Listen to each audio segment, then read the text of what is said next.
This toilet was leaking a little bit.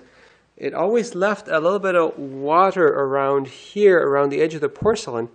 I figured it must have been the seal where it connects to the plumbing, and I replaced that, but still didn't fix it, so eventually I just replaced it with another toilet. And the interesting thing was, when I put it down on the garage floor, it left a ring of moisture right along the edge of the porcelain.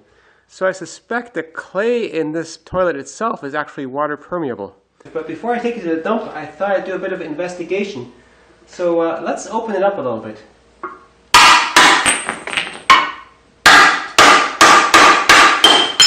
Ouch! So even if the clay on this is water permeable, the water would not be able to get through the glazing. But the inside channel here, the inside of that is not glazed, nor is the bottom edge here, so the water could get through here, run down in the clay, and then come out the bottom. So what I want to find out is whether this clay actually absorbs moisture. So I'm on the trailer with the trash now, and I opened up the back of it here, and it looks like the waste channel is also glazed on the inside. So the only water handling part that is not glazed is this channel that goes around the edge of the bowl that lets water flush all in the bowl.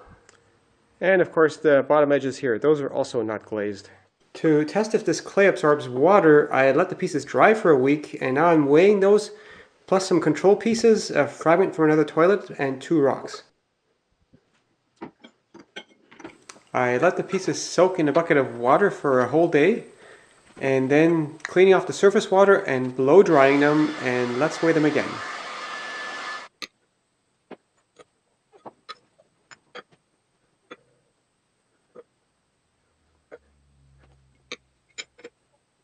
And the results are not as clear as I'd hoped. The biggest part here looked like it read 1 gram higher. The other 2 parts read the same. This read the same. The rocks read the same. And what I also did is I weighed the 1, 2, 3 parts together on here before and afterwards, and again 1 gram heavier, and the 2 rocks did not gain any weight. So to the extent that there is moisture in those pieces, it's only about 1 milliliters worth. I'm limited by the precision of the scale, so it suggests about 1 milliliter worth of water made it into the pieces. The thing to do would be to repeat it with more and bigger pieces, but I've already thrown out that toilet.